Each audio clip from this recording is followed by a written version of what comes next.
আমাকে তো বেরোতে হবে।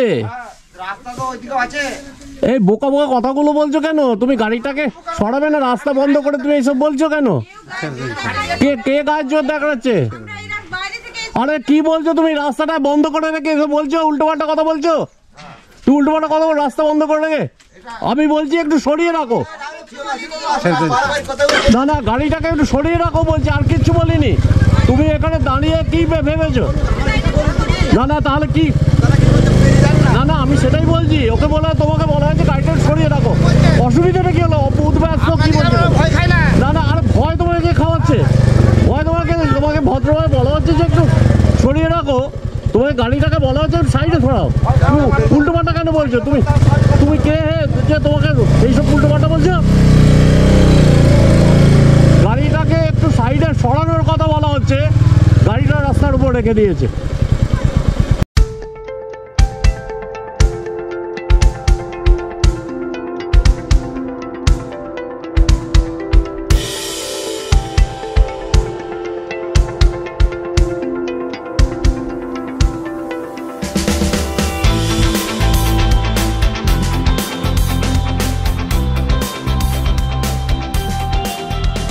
আজকে 23শে জানুয়ারি 2025। আমরা বেরোচ্ছি 10টা বাজতে 10। বাইক সামনে। নেতাজি সুভাষচন্দ্র বসুর 128তম জন্মদিনে তাকে সশ্রদ্ধ প্রণাম জানিয়ে আমাদের যাত্রা শুরু করছি। ঘড়ির কাঁটায় ঠিক 10টা বাজছে। 8283.4 কিলোমিটার টোটাল জার্নি হয়েছে। ট্রিপ এ 0 করে নিলাম। 10টা 10 বেজে গেছে। এতক্ষণে আমাদের ব্রেকফাস্ট হলো। সদরঘাটের দিকে যাচ্ছি। পয়লা মাঘ, এখানেই ঘুড়ির মেলা হয়ে গেল দামোদরের বালিতে। আমরা কৃষক সেতু এখন বেরোচ্ছি। কৃষক সেতু ডান দিকটা দেখছি রিপেয়ারিং হচ্ছে, আর দুপাশে কত কুয়াশা দেখো, বোঝা যাচ্ছে। 10:30 বেজে গেছে। আমরা তো সকাল থেকে বেরোবো ঠিক করেছিলাম, কিন্তু কোথায় বেরোবো কিছুতেই ঠিক ছিল না। সবই 70, 80, 90 কিলোমিটার দূরে হচ্ছিল। ইচ্ছে ছিল 4 হুইলার নিয়ে বেরোনো, কিন্তু ওর উইন্ড স্ক্রিনে প্রচুর কুয়াশা জমে যাবে, বা মোটর সাইকেলই আমার পক্ষে বেটার। এই বাইক নিয়ে বেরিয়ে পড়লাম। বেশি দূর যাবো না, বর্ধমান থেকে বাঁকুড়ার বর্ডারের কাছাকাছি কোনো একটা জায়গায় ঘুরে আসবো। চলো, যেতে যেতে তোমাদের দেখাচ্ছি কোথায়, ডিটেলস তোমাদের দেখাবো। তোমরা ভিডিওটা শেষ পর্যন্ত দেখতে থাকো। সোজা চলে গেল আরামবাগ, ডান দিকে ঘুরে গেলাম বাঁকুড়া মোড় থেকে। এটা বাঁকুড়া যাওয়ার রাস্তা। আর সামনেই বাঁ দিকে বোর্ড দেখা যাচ্ছে। বাঁকুড়া এখান থেকে 91 কিলোমিটার, বেলেতর 71, সোনামুখী 43, পাত্রসাহের 38, ইন্দাস 28, রসুলপুর 25 আর খন্ডঘোষ 15 কিলোমিটার। বেশ ভালো রাস্তা, মার্কিং করা আছে। প্রচন্ড ঠান্ডা, প্রচন্ড কুয়াশা। বেলা 10:42 বেজে গেছে, এখনো দেখো চারিদিকে কেমন কুয়াশা। উপভোগ করবো বলেই আমরা বেরিয়ে পড়েছি। ঠিক যেমনি 5 জুন 2024 রেমাল ডেকে উপভোগ করব বলে 4 হুইলার নিয়ে কলকাতার পথে বেরিয়ে পড়েছিলাম। এই ভিডিওর লিঙ্কটা আমি দিয়ে দিচ্ছি ডেসক্রিপশন বক্সে, তোমরা প্লিজ ওটা একটু দেখে নিও আবার। আর আজকের দিনটা কি জানো তো? আজকের দিনটা হচ্ছে পরাক্রম দিবস। নেতাজি সুভাষচন্দ্র বসুর জন্মদিন 23শে জানুয়ারি 1897। 2021 থেকে সেই 23শে জানুয়ারিটাকে পরাক্রম দিবস হিসেবে গণ্য করা হয়। আমরা সকলেই এটা মানি যে নেতাজির ঐকান্তিক ইচ্ছা ও দুর্জয় সাহস না থাকলে ভারতবর্ষে শান্তির পথে কোনোদিনই স্বাধীনতা আসতো না। আরে নেতাজির নাম করতে করতেই তো আমরা এসে গেলাম শালুন খন্ডঘোষ শিক্ষা বিকাশ মিশন বিদ্যা মন্দিরের সামনে। খুব প্রেস্টিজিয়াস স্কুল এটা। ভারতের স্বাধীনতা আনার জন্য নেতাজির অবদানের কথা নিশ্চয়ই বলছেন শিক্ষক শিক্ষিকাগণ। এখনই হয়তো ফ্ল্যাগ হোয়েস্টিং হবে। মোল্লা রোড মোড় এটা, আর বাঁদিকে কুলে চলে গেল, আর সোজা হচ্ছে বাঁকুড়া। আমরা সোজাই যাচ্ছি, চলো এগিয়ে যাই। এই মুহূর্তে রয়্যাল এনফিল্ড মেটিয়ার 350 পেরিয়ে যাচ্ছে খেজুরঘাটি বাজারের ভেতর দিয়ে। বেলা 11:14 বেজে গেছে। রোদের কোনো দেখা নেই, লাইট জ্বালিয়ে যেতে হচ্ছে। কি অবস্থা আজকের দিনটা, প্রচন্ড ঠান্ডা। বাঁদিকে খন্ডঘোষ ইরিগেশন অফিস, খন্ডঘোষ থানা সব পার করে আমরা ছুটে চলেছি, উপভোগ করছি মাঘের ঠান্ডাকে। আর খন্ডঘোষ মোড়ের পরে যে কালভারটা পেরিয়েই এই একটা ছোট্ট কফির দোকান। এখানে কিন্তু চা পাওয়া যাবে না, কিন্তু অদ্ভুত সুন্দর কফি রিজনেবল প্রাইসে। এই ভাইয়ের দোকানে এখানে আমরা কফি খেয়ে একটু জিরিয়ে নিলাম। আবার এগিয়ে চলা, আবারও পথ চলা। চলো এগিয়ে যাই। আরে গাছের ছায়া পড়ছে, ভ্যানের ছায়া পড়ছে, মোটর সাইকেলের ছায়া পড়ছে। এক চিলতে রোদ গোটা রাজপথের দৃশ্যটাকে পাল্টে দিল। কুয়াশা কাটছে, হালকা রোদ আসছে, জানি না কতক্ষণ এটা স্থায়ী হবে। সুন্দর সুন্দর একটা পথ ধরে আমরা এখন যাচ্ছি, খুব ভালো লাগছে। বাঁকুড়ার চেকপোস্ট আর কত দূরে, আর কত দূর। ওই তো দেখা যাচ্ছে চেকপোস্ট। ডান দিকে সোমসার রামকৃষ্ণ মিশন, এর আগের ব্লগ তোমাদের দিয়েছি। আর বাঁ দিকে চলে যাচ্ছে ইন্দাস। এইখান থেকেই বর্ধমান এবং বাঁকুড়ার বর্ডার শুরু হলো। এদিকটা এখনো আছে, আমি বর্ধমানে, দেখো ডান দিকে সংসার চলে গেল, এই বাঁ দিকে ঢুকে গেলাম, অলরেডি আমরা বাঁকুড়া জেলায় প্রবেশ করে গেছি। এবার এগিয়ে যেতে হবে এখান থেকে ইন্দাস, সামনে চলো যাই। তবে আমরা ইন্দাসের আগে রোল গোপালনগর ঢুকবো একবার। 11:40 বেজে গেছে আর আমরা চলেছি এখন ইন্দাসের পথে, কিন্তু তার আগে যাবো রোল গোপালনগর। তোমাদের আগেই বলেছি সামনেই একটা ক্যানেল পড়লো ইরিগেশন ডিপার্টমেন্টের, ক্যানেলে এখন বাবা হ্যাঁ জল আছে। আর আমরা যাব ওই সামনে যে গ্রামটা দেখছো কুয়াশায় ঢাকা, ওইখানে যাব, একটু বাঁ দিক দিয়ে ঘুরে ওইখানটাতে এখন আপাতত যাচ্ছি, তারপরে তোমাদের বলছি কি হচ্ছে।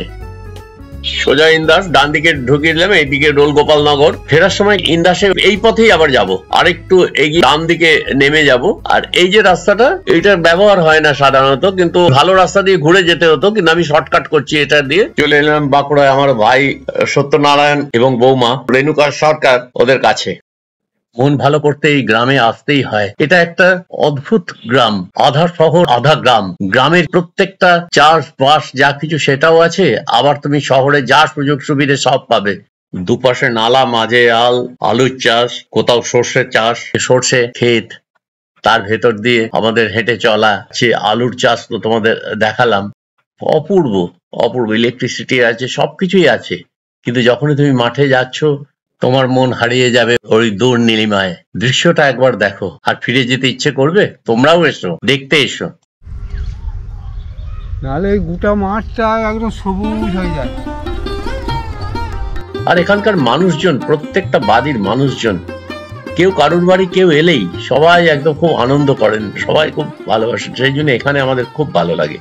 কত ইতিহাস বহন করে চলেছে এই রোল গোপালনগর গ্রাম, কত অট্টালিকা আজ ধ্বংসস্তূপে পরিণত হয়েছে।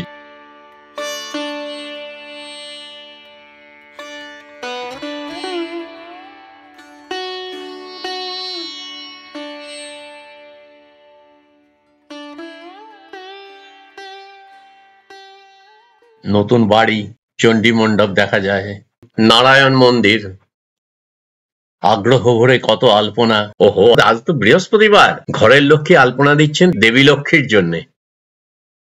এখানে কোনো কথা নয়, শুধু পাখিদের কাকলি।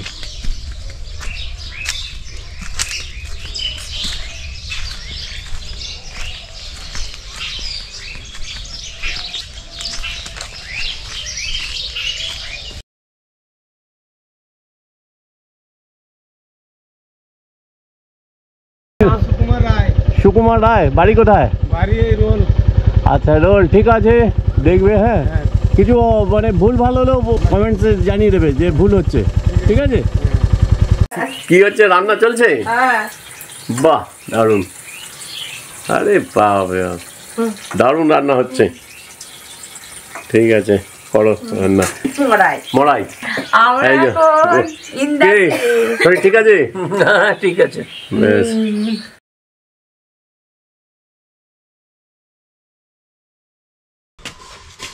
দেখো এসছি আমরা, প্রমাণ রইল আমরা এসছি, বারবার আসছি। লালু বৌমা, বল কিছু।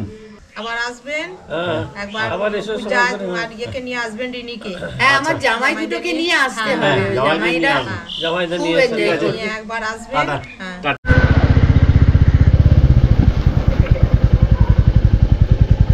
কোন দিকে যাবো? বজরং বালি জানি তো, এটা ঠিক আছে, আবার হবে। বলো, ওইটা বলো, ওইটা বলো। বৌদি, এটা পায়ে লেগে যাওয়া হয় না তো? না না না না, এই যে এদিকে চলে আসো। এই দেখো, বলতে বলেছি আমি। খাওয়ার কোনো ঝামেলা থাকবে না। দেখো, ওরা করে গেছে, কত সহজ হবে না? রুটি আর বেগুন ভাজা হয়ে যাবে, আর গল্প করবো। ঠিক আছে, আসি। প্রিয় বন্ধুরা, লালু বৌমার সরলতার কাছে আমরা মুগ্ধ। আমাদের কি খাওয়ানো খাইয়েছে আজকে, সে বলে বোঝানো যাবে না। কিছু খাওয়া হয় পেট ভরানোর জন্য, আর কিছু খাওয়া হয় তৃপ্তি পাওয়ার জন্য। আমরা তৃপ্তি পেয়েছি। আমরা আমাদের অনেক সময় ভালো না লাগলে আমরা মন ভালো করার জন্য এই গ্রামে চলে আসি। এবার যাচ্ছি, চলো ইন্দাস, সেখানেও তাই। এত ভালো, মানে এরা না, মনটা ভালো হয়ে যায়। তা ব্লগে অনেকে বলতে পারো এগুলো কি দেখাচ্ছি, এটাই তো দেখানো, এইটাই তো হারিয়ে যাচ্ছে আমাদের মধ্যে থেকে। এই যাওয়া আসা, এই যে আমরা আসছি হই হই করছি, এই আসা যাওয়াটাই দরকার। মোবাইলের যুগ, হাই হ্যালো করে ছেড়ে দিচ্ছি। সামনেই আমরা যাব খোশবাগ, যেখানে ইন্দাস কলেজ, এই যে বাঁদিকে Indas railway station, Indas college, দেখো টোটোরা দাঁড়িয়ে আছে, ট্রেন আসবে, ট্রেন এলে যাত্রীরা এখান থেকে যাবেন। আমাদের গন্তব্য আপাতত ইন্দাস কলেজ হয়ে খোশবাগ।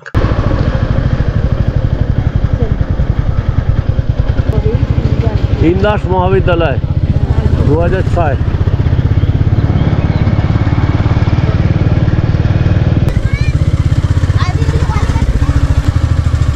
ঠিক যাচ্ছি?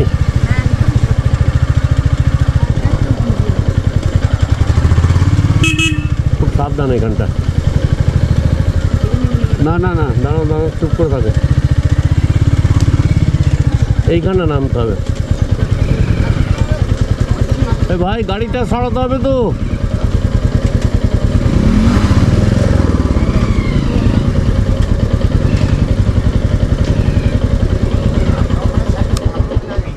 গাড়িটা একটু সাইড করো।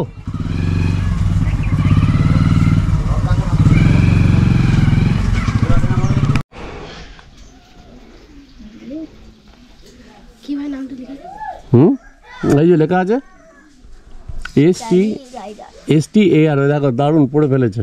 এই গাড়িটাকে একটু এগিয়ে, একটু সাইডে রাখো, এগুলো নামাতে দেরি হবে তোমার, একটু সাইডে করে দাও, আমি বেরিয়ে যাই। এই দাঁড়িয়ে থাকলে হবে না। আর রড তোমার এখনো 5খানা আছে, একটু ওইখানটা সাইড করো। ওদিকে যাও, ওদিকে একজন চলে যাও। হ্যাঁ, দিয়ে এবার গাড়িটাকে একটু সাইড করো, দিয়ে তারপরে আমি বেরিয়ে যাচ্ছি। ওই আগের ফাঁকা জায়গাটাতে রাখো।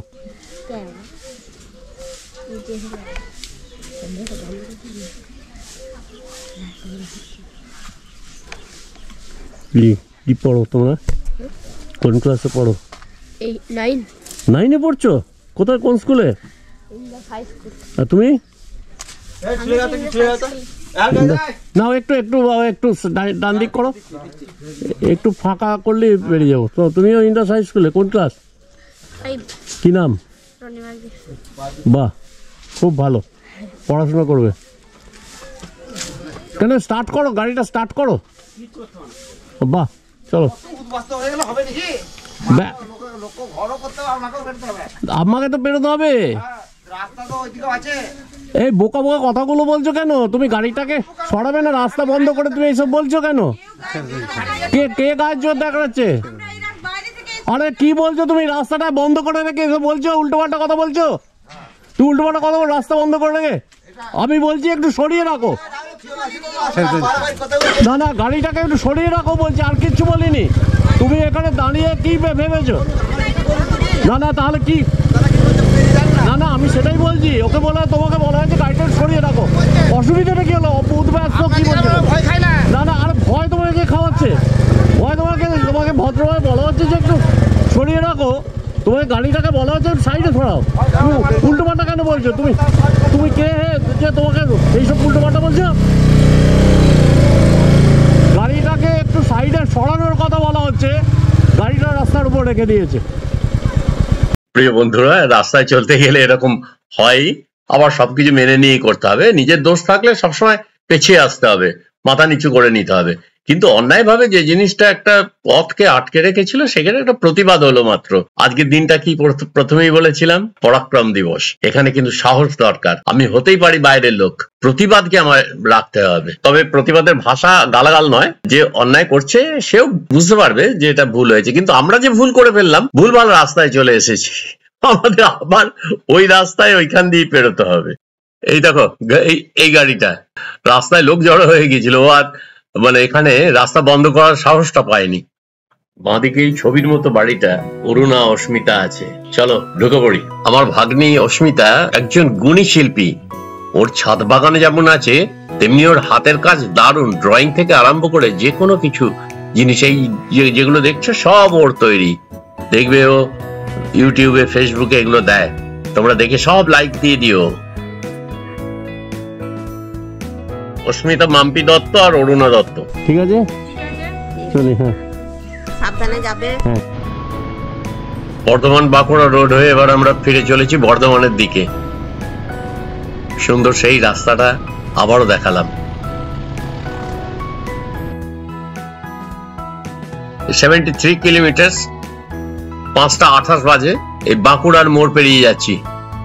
এরপরে একটু গিয়েই আমরা কৃষক সেতুটা ধরে নেব। কৃষক সেতুর উপর প্রচন্ড জ্যাম হয়ে গেছে, প্রায় 45 মিনিট এখানে আমরা দাঁড়িয়ে আছি, একটু একটু করে এগোচ্ছে, খুব সামান্য ধীরে ধীরে। এই প্রথম এরকম ভিড় দেখলাম কৃষক সেতুর ওপরে। 79.6